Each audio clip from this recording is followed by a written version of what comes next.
It seems like you're just kind of like going for random gotchas here rather than actually engaging with anything that I'm saying. So, Is this... how is it like? Okay, you don't understand. I understand. Like you understand concepts like subconscious racism. No, That's okay, essentially hold on. what this Can I is. just, can I, like, let me, Like, hold on. you're- Can I something that you're taking can I for granted is rephrase being what, challenged. I want to rephrase, it's not anything, you haven't challenged anything. I'm just trying to understand what you're saying. Right? Yeah, it is. I'm That's gonna why. hold on, right. hold on. Because now you sound like you're trying to get a dunk, okay? If you want to go by Nazi Germany all the time, No, that's no. fine. If Okay, do you want to talk to Haas? what does he want to talk about? I don't know, but he was screaming in my Twitch chat earlier. He wants to debate about like who's the manliest man or something.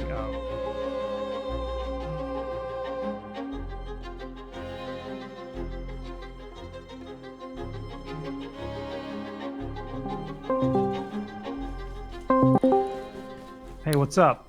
Hey, how's it going, buddy? Great. So yeah, what sort of questions do you have about like the decolonization thing? Like, I understand you watched Professor Flowers' video on it. Fuck I mean, no, I wouldn't didn't. I didn't say- watch shit on it. Explain it to me. Just to explain decolonization from the beginning. Yeah, what I does it thought you mean? wanted to ask her questions. Well, I'll ask questions, but you gotta explain it to me first. I don't even know what I'm asking questions about. Well, you watched her video, right? No.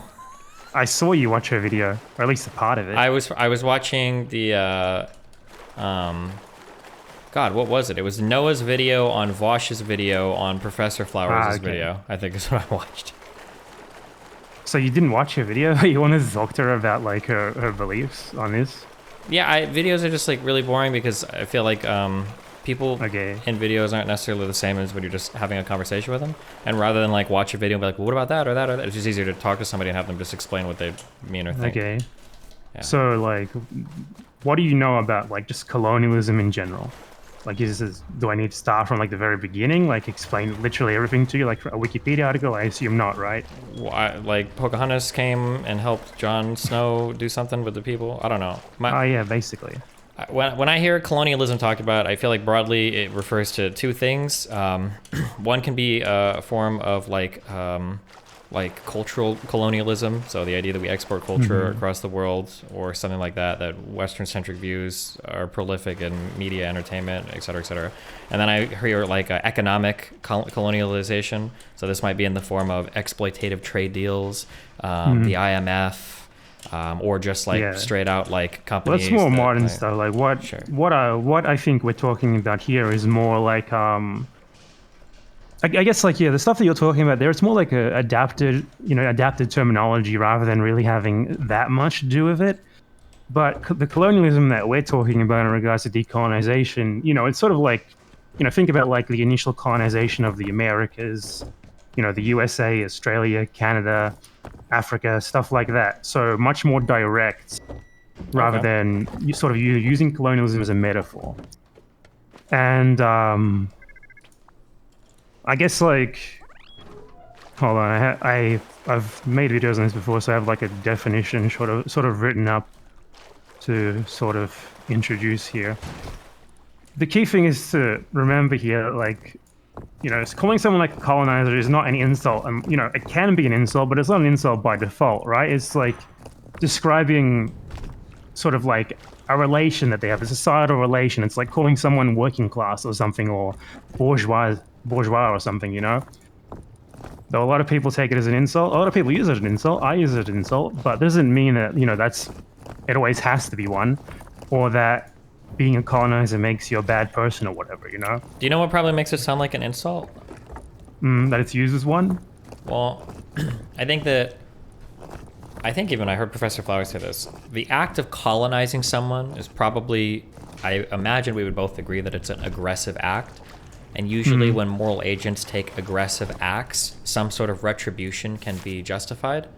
So I think that's why. So when somebody says like, oh, you're a colonizer, the implication is that like, I need to be punished for it. Not me, but whoever you're talking about. So that would be my guess. I think like, ideally no one would want anything like that to happen, Like, it's the same sort of thing with like, I assume like a fair bit about like theoretical socialism. Like no one wants there to be like just worthless, like for no good reason punishments of people who used to be like bourgeois or something just for the sake of it.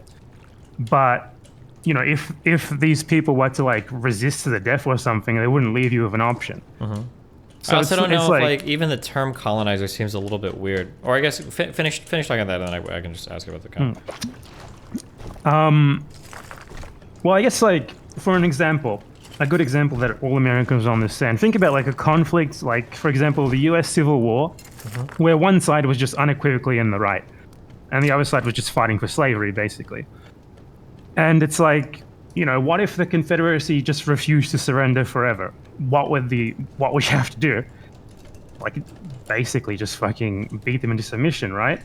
So no one wants that to happen. It could happen, right, in some sort of theoretical decolonization scenario. But I mean, I think basically everyone, at least other than like someone who thinks colonialism was a good thing, would agree that like decolonization, as in, you know, places that are under like colonial rule or that either direct or that like, you know, are ruled by the remnants of like a former colony. For example, South Africa was, for a good example that everyone knows.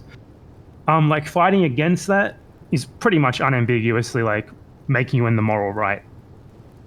What does it mean to fight against that, though? Like let's say we have a decolonial to use an attitude in example, like the modern day. Like, what would be a way to fight against? Well, that? to use a good example, you know, South Africa is another good one. So, you know, apartheid ended in 1991. The struggle against apartheid was definitely a decolonial struggle. You know, it might not have ended in like the best way it possibly could have, but it was definitely like a decolonial struggle, as in it was a struggle against this system that was set up by a group of people who had come to South Africa a couple hundred years earlier, sort of gradually conquered and subjugated people who had already lived there. Put themselves at the top of like this society with those people below them, like legally everything. You know, it might not have to be literally legal, but in this case it was very literal, you know, so just a great example to use to start off. And so, you know, they did that. They put themselves at the top of this society with the people who already live there at the bottom, you know, killed them, stole whatever the fuck they wanted, basically.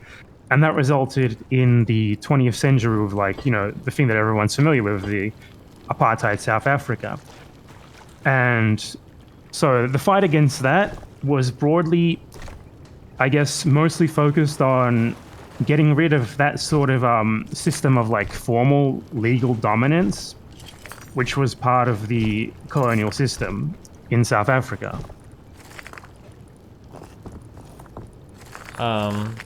It didn't seem like this was a fight against colonialism. Doesn't this feel more like a fight against, say, like unjust oppression? Isn't that more what it's focused on rather than? Well, unjust oppression is you know, it's a factor of colonialism, right? Sure, but it just seems like it's kind of a weird way to frame it. Like colonialism rather than like. Well, we're talking about a country that was quite literally colonized, right? Yeah, sure, but I mean, like, let's say you had some country under some like authoritarian rule or whatever, and these people fought against the government because they viewed it as tyrannical or something, right? They could be fighting for all the same reasons that colonized society might be fighting for. I mean, you could frame it that way, but I guess I always get hesitant when people try to frame like every single conflict through their particular lens or every part of a. Yeah, but I mean, this isn't a lens that you can apply to like every situation ever. Just places where this sort of relation has been set up, and the way that it's set up is so basically. What we're talking about here in relation to South Africa and other places is like there's two types of colonialism interrelated. One is colonialism, which is more about like the extraction of wealth, for example, for the mother country, more so than, you know, implanting settlers or whatever to actually live there and develop their own society. And the other one is settler colonialism, which is sort of where rather than the colony being formed to just extract resources, wealth, etc. for the mother country, it's rather formed, or it's either formed for the explicit purpose of, or ends up turning out as like its own sort of thing, right? Like a place where lots of settlers go, and you know they want to stay permanently, develop settlements in their own society, etc. But that alone isn't really it, right? Like, you know, if they did that, you know, without like subjugating the people who already live there, like with some sort of non-coercive agreement, wouldn't be much of a problem with it. What makes it sort of settler colonialism is when they do that, and they supplant and replace the pre-existing society rather than sort of fusing with it, becoming a part of it, or anything like that. And that sort of creates a sort of different sort of social relation where we have two groups of people. You know, like, we can call them for this purpose, like, I guess, settlers, colonizers, or whatever. And the previous group of people, who you could call, like, indigenous, and that group who, like, came in and colonized are the ones who sort of dominate this new society. They pretty much unequivocally see the previous population as like a problem that's going to require some sort of solution, which is generally something like assimilation, extermination, deportation, or something like apartheid. So yeah, and I guess like settler colonialism in that respect sort of began in Ireland with the English, and then was sort of exported to the Americas, especially North America, some parts of Africa, etc. It's also been done by people who aren't European as well, like Japan, for example. But I guess that's basically it. Sure. How is this relevant to like Western world stuff right now, or is this just like strictly used for like? It's more relevant, I guess, the further along that things are in certain places, right? Like there's. I guess it's relevant, but it's relevant at different levels. Like when I talk about like South Africa, right? Like that was a sort of example of like really evident, like the most evident ongoing colonialism imaginable. But it's a lot more subtle in other places. Like in the US, for example, you have like indigenous groups that are still existing who have basically a fraction of their original territory, if even, and you know, that struggle for their own sorts of their own like self-determination, their own rights, etc. Yeah, but like, how does that work? Like, what's the solution to that? Like, we're not. I don't even know if it'd be morally right to like give them the territory back. Like, how does that work? Well, if I can make an analogy that a lot of people are much more familiar with, because you know it's difficult to introduce this to people who just haven't really thought about this that much, but people have thought about one example of colonialism a whole lot, which is Nazism. A lot of people, you know, we don't really think about it in these terms, but the Nazis were very clear that they saw their invasions of Eastern Europe as sort of a project of colonialism, just on like a very large and much more organized scale than ever before, really. And their goal was to sort of, you know, take the land from the people who live there, kill them, enslave them, deport them, or whatever, and take it for sort of German settlers, right? And we can ask the same sort of question about that. Like, okay, if colonialism, you know, if it would even be moral one day for someone who lives in this like hypothetical successful Nazi state or whatever that they took over, you know, the remnants of the people who lived there before them, who they're now like dominating or whatever, to rebel against that and be like, okay, this is, you know, I have a certain moral right to take this back or something like that. Like, do you think there would ever be a point where that group of people would not be able to say that? Because I think... Yeah, I think forever, probably, when it comes to Europe especially, right? Like, how do you ever figure, like, who does the moral right belong to say that they own some land originally? Like, haven't groups of, like, Saxons, Germans, like, Spaniards, haven't these people been fighting over territory in Europe for... Yeah, the difference between this and this example, for example, is, like, if we, like... A good example is, like, the, like... Wait, hold on. Because every time I ask a question, I feel like we hop into like another analogy or metaphor. I feel like I've outpaced. So this isn't a metaphor. It's like I'm. Well, yeah, wait. So let's just focus provide on an like example of the difference. Sure, yeah, but I'm just curious. Let's just like on this particular thing, right? So let's say in Europe, let's say Hitler did conquer a ton of Germany, and then some people, let's say 200 years from now, there was some giant German country, and some people were like, well, no, we're gonna take the land back. Like, in terms of taking it back, let's say that they do it. Wouldn't there just be some other group of people that are like, well, hold on, we're going to take it back from you now, and then we're going to take, like, how do you decide who originally owns some piece of land? Like, I don't think that's really how it works, right? Like, you tend to have cultures sort of fusing together over time and stuff like that. Like, it's not like they're going to be saying, oh, like, I mean, just for an example, for like a random analogy here that doesn't get too complicated, like, you know, Germans steal land from the Poles. And then, but there's not going to be people who came before the Poles who were like claiming that land either, is there, right? Because at that point, whoever they were, they're going to be essentially treated as exactly the same as the Poles and fused into them by like the Nazis or whatever, right? Wait, so what? It's like, You don't think? Hold on, because I'm gonna start asking my chat for this. So, you don't think that anybody else in Poland, besides Polish people, would feel that they had a more original claim to that land? That's something that you feel strongly about. A lot of people in chat are saying that Celtic like what people, like Russians or something, or obviously, Celts. A lot of people are by saying he is Poland, I'm super- not speaking hold on. about Poles as like just an ethnic, like the only ethnic group. I'm speaking about people who lived in Poland. Okay, what about Celts? Celts essentially fused into, they don't exist anymore. So they fused into, like, essentially many generations ago, they fused into the rest of British society. That was actually an example that I was going to use. Well, not Celts specifically, but the British Isles specifically, right? Where, like... Wait, so there's no group of people that consider themselves, like, Celtic people anymore?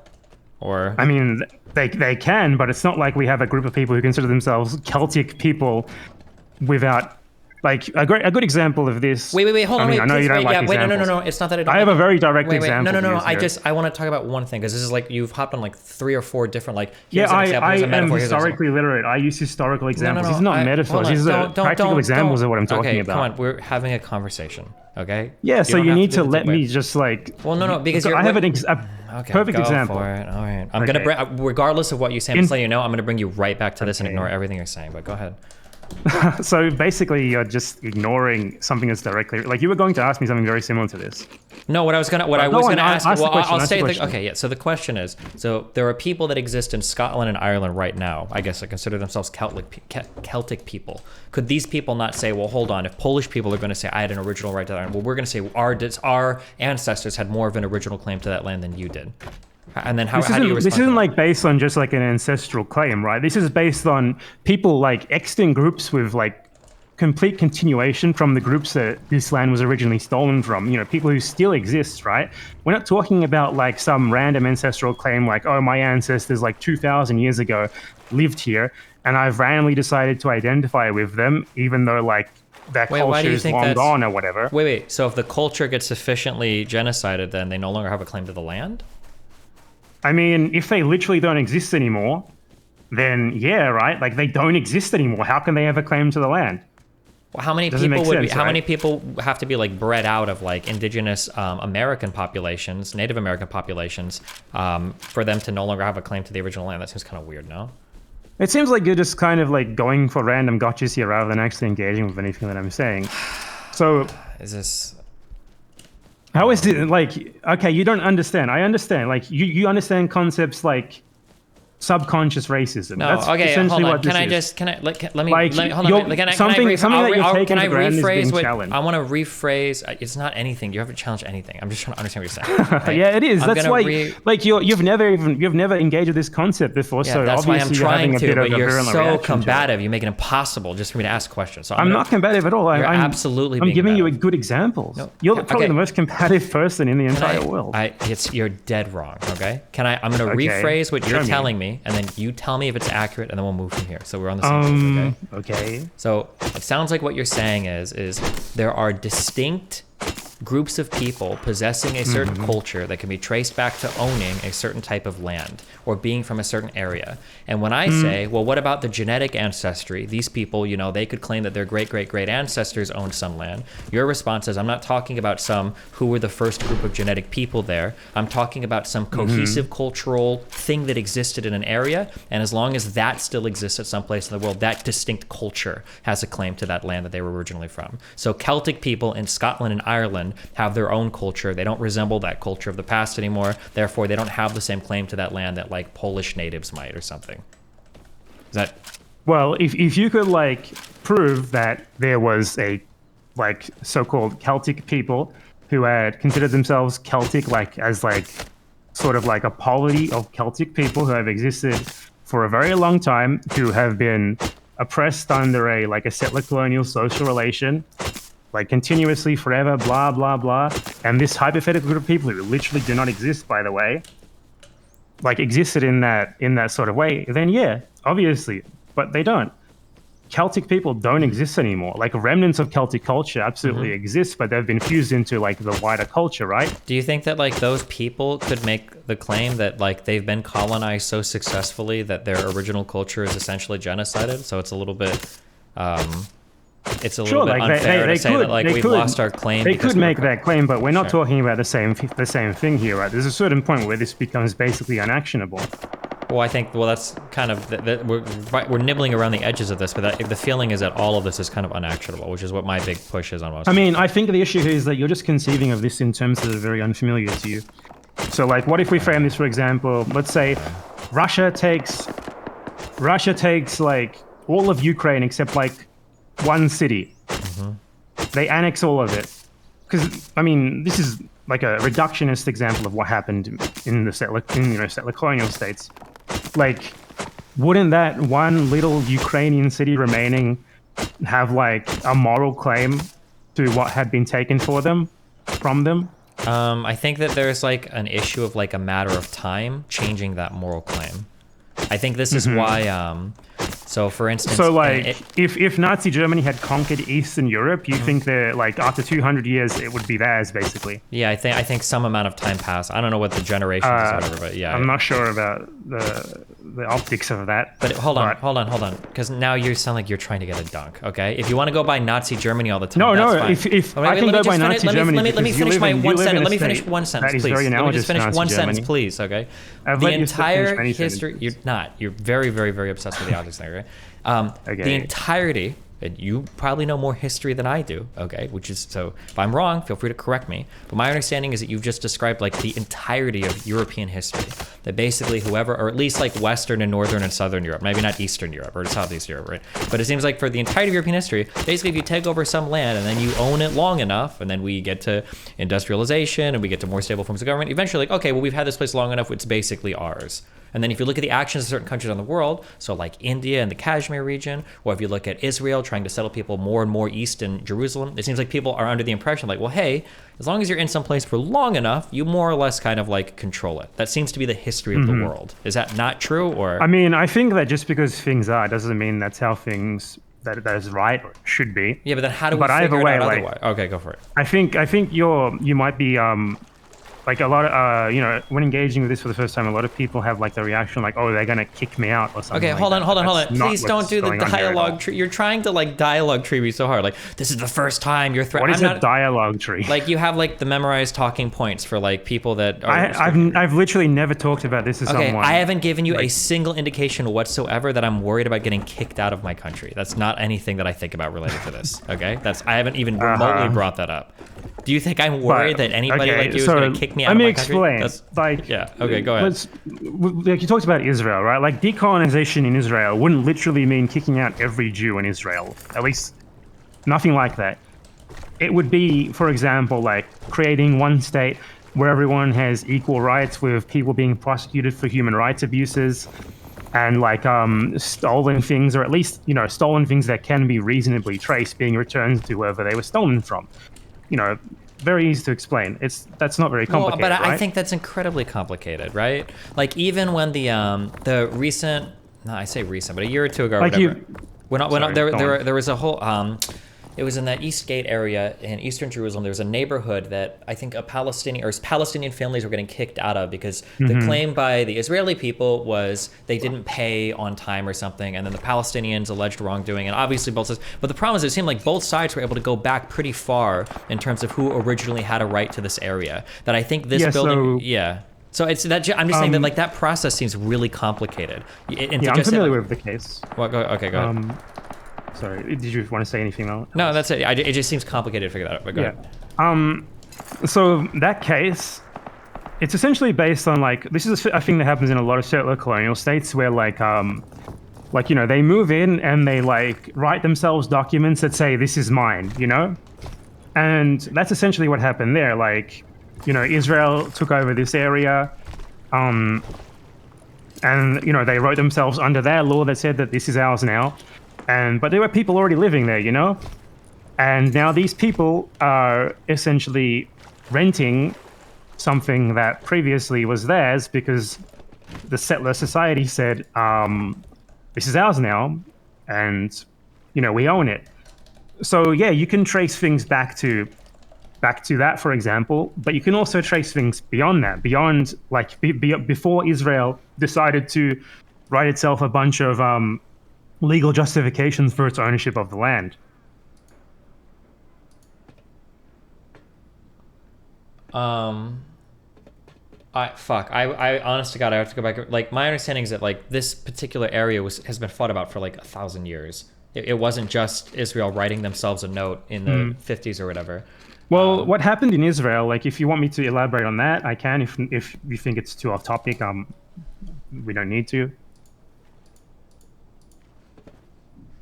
I don't know if we have to necessarily get into this particular thing. I think Israel's a pretty good example for your earlier concerns, actually, because Israel like 2,000 years ago was at least had a lot of Jews. I don't know if it was majority Jewish, but it had a lot of Jews, right? And over time, due to anti-Semitism and other reasons, they dispersed more across the region to Europe, etc. And so this goes back to the genetic claims, right? Like, if you left a place like 2,000 years ago and you come back 2,000 years later and say, well, this is mine. Yeah, that would be ridiculous. It would be ridiculous not just for them, but for anyone else. Like, for example, if like a Native American left the USA, went to Europe, came back 500 years later, like the descendants came back 500 years later saying, hey, I have Native American blood, this is mine now. Yeah, that would be ridiculous. But what happened in Israel is those people, or at least the descendants of those people, came back and claimed off essentially religious mythology to be the legitimate owners of that land. There were Jews who had lived there continuously, but they were a rather small portion of the population. And also the Palestinians are descended from those, like genetically, the same people, right? As those. So it's essentially a religious mythology that created that sort of idea, not really anything real. Isn't like then like under your prescription, wouldn't the goal be to like make sure that when you do take over some land, you kill as many people as possible so that they kind of like lose their right to it? Isn't that like where that kind of takes us? I mean, the thing is, like, there's not actually any right to any of this, right? We're just sort of speaking in abstract, subjective morality. There's no laws about this, but well, I mean, it sounds like you're trying to like, say there's like a moral justification or whatever for certain groups of people to lay claims to certain land, right? I mean, you could apply that to basically anything, right? Like, if, for example, after World War II, you don't want the Germans to become a problem again, you could kill them all, or you could, like, just not do that, like... Well, I guess so. Like, if we're using like this make. colonialist framework, right? How would that apply to like modern day America? Like for example, modern day America. Well, I think modern day, like indigenous people in modern day America have been incredibly thoroughly colonized, incredibly thoroughly beat down. What you've basically got left is just like rather small individual, not even individual nations, but nations that have been fractured into different reservations and stuff, different regional distinction between them and stuff. If you were to look at like decolonization for the USA, like at least in practical terms, that would be actionable like in the short term rather than some sort of idealistic random vision. Like you would be looking at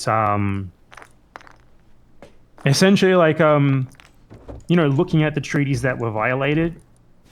Things that I guess are very easily traceable. It does become a lot harder as time goes by, obviously. In Israel, it's easier because that's a lot more recent.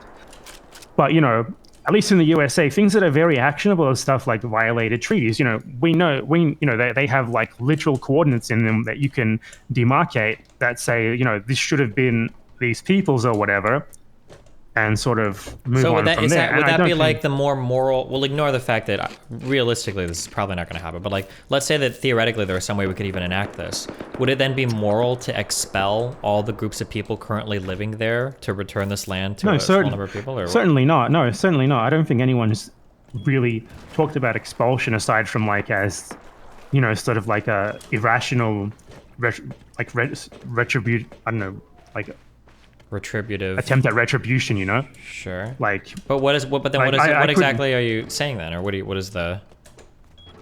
So, well, I guess think about it like sovereignty being transferred to a different group, or perhaps not even sovereignty. Like how, maybe they want to remain a part of the USA just with autonomy or whatever, like they are now. Who knows? It's on them.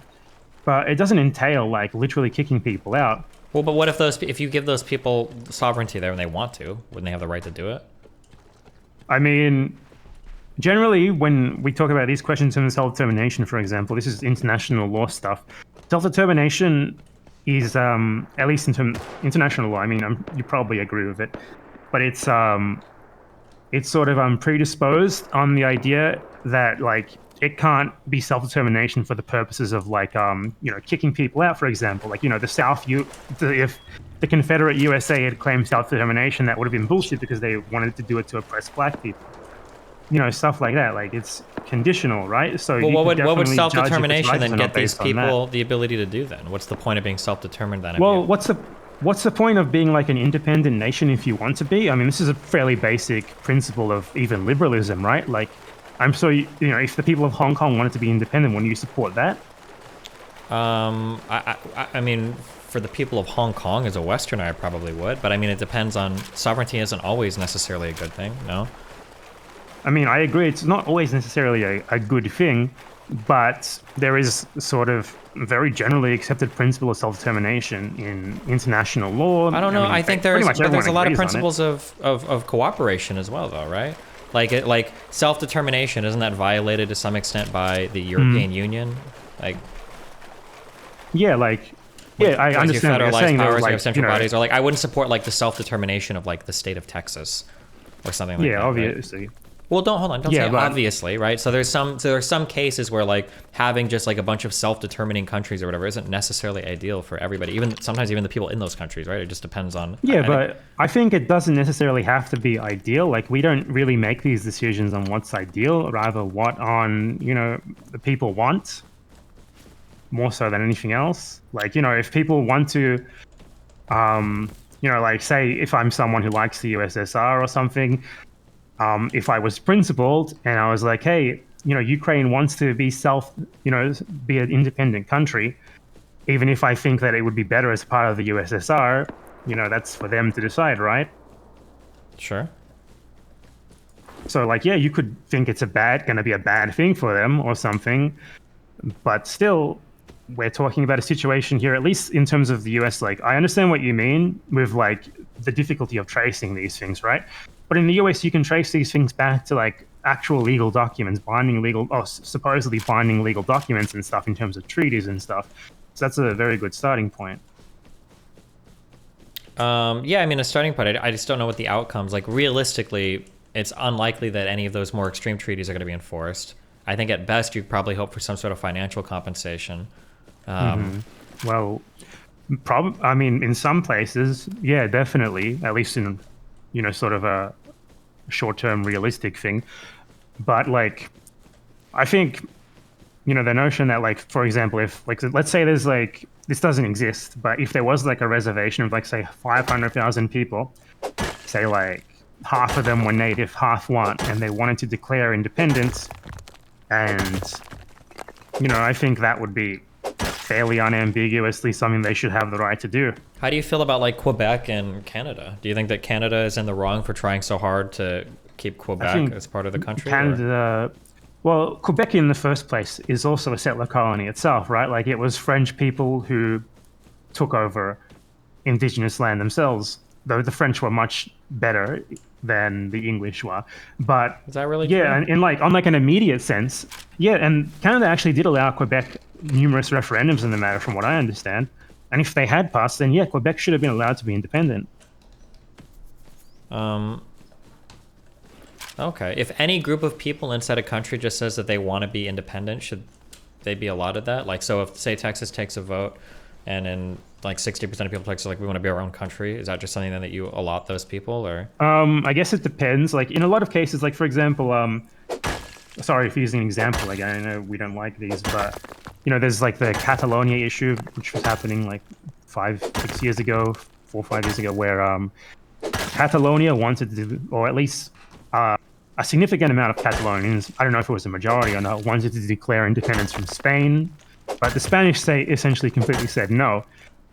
So, in like a practical standpoint, if Texas wants to declare independence, that's not going to be allowed to. From like a moral standpoint, it depends on the reasons. For one, there's parts of Texas at least that are unceded indigenous land, for one, just from even a US legal sense, they should be, at least, if they were consistent with their original laws. Well, I'm not even, I'm And that not adds another concerned with like dimension all to the it. minutia of like what for Texas in particular. Yeah, so I'm if saying, we like, ignore that, then yeah, or like couldn't any arbitrary group of people like declare an independence? Like, let's say everybody in my neighborhood was like, we want to be our own country, like we don't want to pay these taxes or whatever, like we want to form a country, like, and we take I a mean, vote you and could like 95%. you could try to if you want to. Well, I'm not asking But you in to try terms to, of I'm like just a saying that, practical sense, obviously there's like a, you know, like a threshold where this becomes relevant, right? Like, yeah, you can reduce it like that, but we got to talk about this in terms that are actually remotely actionable. That's why I gave an example, for example, 500,000 people.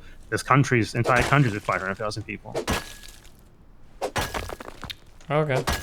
And like, maybe that wouldn't even be the case. You know, like maybe indigenous people would want to, for example, remain part of the USA as, you know, maybe as like a more autonomous territory, but still subject to federal law or something like that. Like they're basically like that already now, but, you know, perhaps not quite as autonomous as they would like to be, and without a lot of the resources that were stolen from them, because reservations were mostly given to them in parts that were considered to be mostly worthless, for example.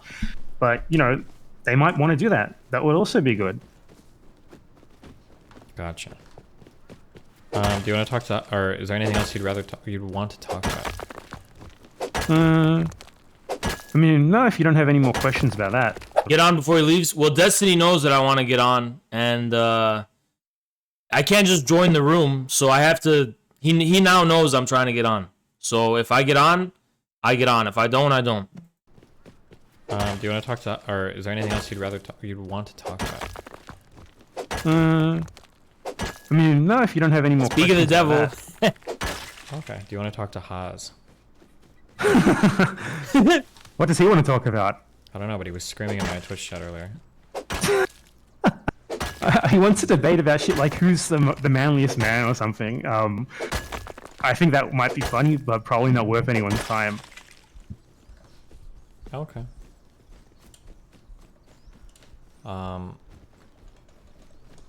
Well, all right. Well, hey, if you don't have anything else, thanks for the. Oh my God.